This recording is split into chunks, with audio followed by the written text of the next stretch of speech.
big road win that we needed to get if we're going to stay in the hunt to win the league. I thought LSU came ready to go. We had no answer for Baker in the first half. Then they made the run, went up. What is it?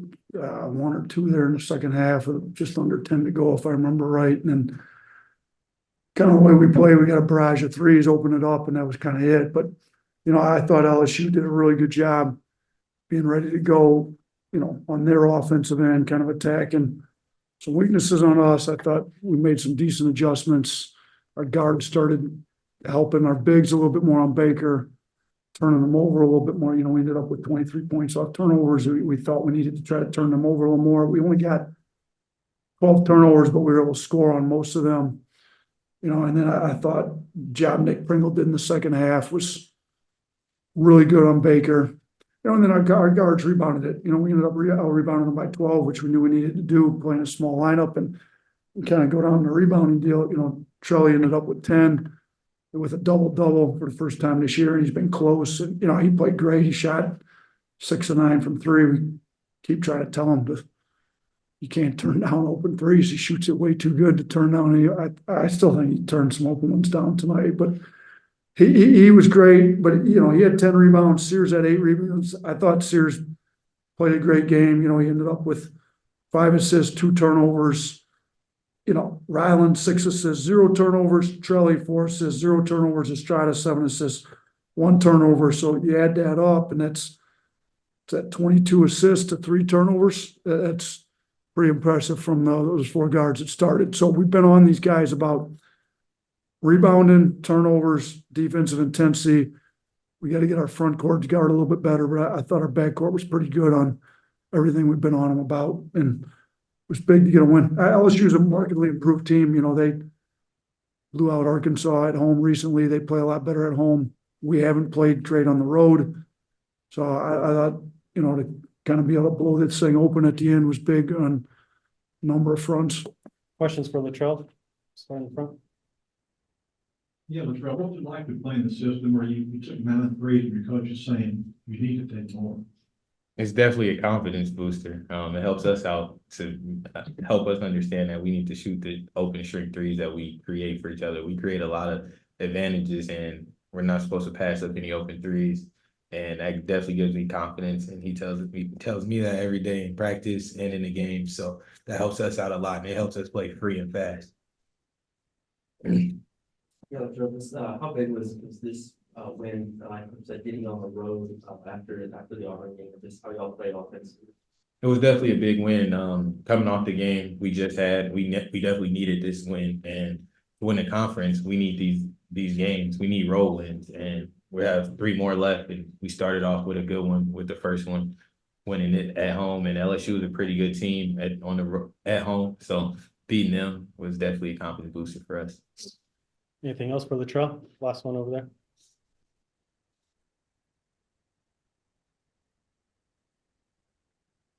So as Coach said, you guys did great on the boards and Latrell.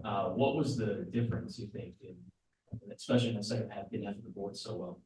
Us getting challenged. We got challenged all week in practice. The last 2 days, we had really 2 good days of practice, and the main focus was us being smaller with a smaller lineup. We need to rebound. Our guards do. Our bigs are stepping up rebounding, so we have to help them out rebound. So just helping us rebound as guards is another way for us to be a winning team. So we have to step up and do that. So yeah, that's awesome. Thanks, Latrell. All right, questions for Coach? Start in the front again. Yeah, mate. How much number of possessions in there? It looks like that's what really counts. You have 75 possessions, which is a lot. Is that something that what you've always coached, like the more we get, the number of possessions matters? It does matter. We want to play fast. Ever since I was a high school coach, my philosophy's kind of gone back to we're going to get in the gym, and player development's been our biggest thing on offense since for the last 25 years I've been coaching. So we're going to spend a lot of time in the gym making players into really good players. And we want to open the floor up and let them make plays. They're a lot more motivated to get in the gym, work on their game if you let them actually play their game. The best way to do that is play fast. And as, you know, we've been doing it since my first year at Romulus was 02, 03, so 20 years. Like, we've been playing pretty fast, you know, ever since then. But, you know, the game's starting to evolve. The NBA's playing way faster. I think, you know, with the analytics and the floor being spread, I think if you can create an advantage in the first 6 seconds of the clock and just continue to keep the advantage through the whole possession, I feel like we can get the shots we want. So we're trying to attack early. We're not doing it necessarily to play fast. I tell the guys all the time, we're going to be one of the fastest teams in the country, not just to play fast, because our goal is to be the most efficient. This is the first year we've been able to be, and I don't know where we'll end up after today, but we've been, you know, back and forth with Purdue between 1 and 2 and most efficient offense in the country. And they obviously do it a lot differently with Edie. But so for playing open, modern style basketball, we've got the No most way, really? country. That's awesome. That's why we play fast, to be the most efficient. But we definitely are trying to push the ball up the floor and attack them before they ever get set up. Hey, the way you can score the ball, at halftime, you only lead by 3, and like you said, Baker, you had no answer for Baker. What was your message to Nick Pringle or whoever else was gonna be guarding? It was more a message to Grant Nelson, because I thought he was the one that was getting killed the most by Baker. So, you know, like, Grant, we got to man up and guard him here in the second half. You know, and I thought the first possession, second half, Grant did a much better job. He forced him to go to his right hand instead of giving him his left. We made an adjustment to kind of have Ryland go help. Ryland comes over. He's got to go to his right hand. Ryland comes over. But yeah, I mean, to give up 22 points in the first half to a big that, you know, one, we're letting them catch it too easy. Guards aren't helping enough. You know, they're playing, and Hannibal's a really good player, but he doesn't want to shoot. So you got a non-shooter in the starting lineup, and we're not giving enough help off it. There was lots of adjustments that we didn't do a very good job at the beginning, really the whole first half of doing. I thought we started helping a little bit more off Hannibal, making his catches tougher. You know, I thought Pringle really did a great job. Grant was better in the second half. Diabate gave us some good minutes in there too. On the left. Coach, obviously, second chance points, you had 28 of them today. I mean, just kind of talk about, getting the opportunity, put up 81 shots, 44 from beyond the arc. I mean, that you mentioned earlier, but just as many possessions as you can, and just continue to kind of keep your foot on the gas pedal, and how you hope that continues over the next couple games. Yeah, I didn't realize that. We took 81 shots. It's a lot of shots. You know, when you don't turn the ball over and you get 19 old boards, you're going to have a lot of shot attempts. You know, so we end up with, now they had more free throw attempts, but it wasn't by a huge margin. You know, they only outscored us by 4 at the line. So to have 21 more field goal attempts, it's going to be hard for them to win the game doing that. So I thought we did a really good job on the offensive glass. I mean, you kind of look through this, like Wrightsell's a guard and ends up with 5 old boards. You know, Nick Pringle had 4 old boards in 15 and a half minutes. You know, I thought Pringle's energy and the minutes he gave us was huge.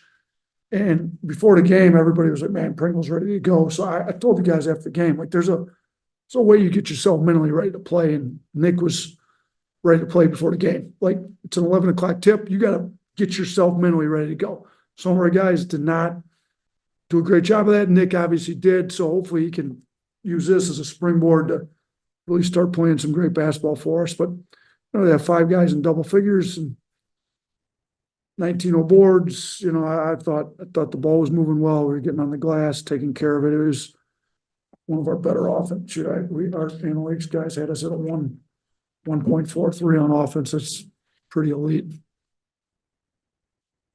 Coach, this game had a similar feel to the first one, not too long ago. What led to the separation today for you guys? Yeah, I think, you know, they were up 1 with 9.5 to go, and then I think we hit 5 straight threes. So we've got a lot of offensive firepower. We're liable to explode at any point.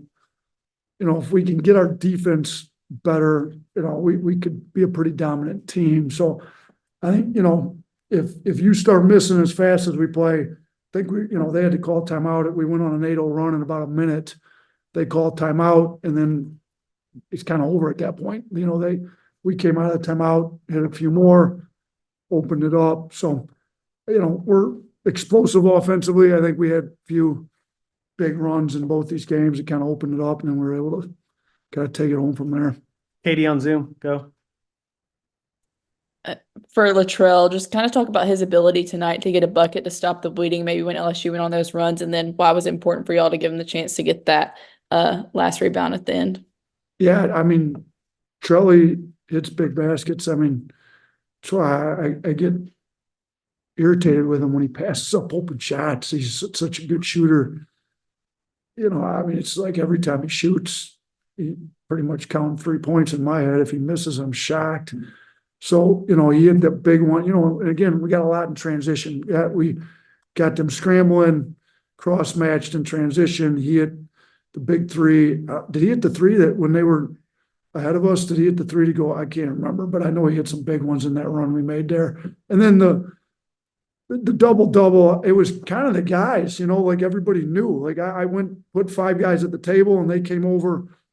Coach, let's try to get one more rebound. So I turned to the 5 going in, like, and all of them were like, Coach, don't put me in. Like, let him stay for me. So I was like, let's let Mo Diabate come out because he's going to gobble up every rebound if he stays in because he plays hard and goes get rebounds. So, you know, they were all volunteering to sit out so that Charlie could get one more rebound. You know, it's double doubles, triple doubles. They're not easy to get. So when you're 1 rebound away, you know, it's not, and shoot, that one kind of fell in his lap. He challenged a shot, ran back in. It worked out perfect, and we got him out of the game.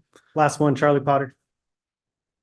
Yeah, Coach, you mentioned him quite a bit. With Nick Pringle, you went to him early off the bench. Just how good was it to see him answer the bell tonight? I was so happy for Nick. I mean, he's been, you know, up and down and in and out of the lineup and playing no minutes, some minute. Like his attitude has been great all week. His effort in practice has been great all week. I think he's at the place where he needs to be, you know, mentally, emotionally. He's here to do whatever it takes to help the team win. His teammates, the Mudita we talk about, that Coach Murph talked to the team about, they were so happy for him. You know, he got the tee, and I really, you know, he's emotional, and he was really fighting, you know, Baker down there. So I didn't want to leave him in and have him get a quick foul again. So I took him out, and everybody's like, leave him in, leave him in. So I think I only had him out for about 30 seconds or so. Let him calm down. There was I think maybe that's when they had to go to the monitor to look at Sears deal. I can't remember exactly, but went over to him. We calmed down. We good. He's like, yeah. So like put him back in. But now all his teammates were super happy for him. I'm super happy for him. I couldn't be more proud of Nick tonight or today. Thanks, Coach. Thank you, everyone. Thank you, guys.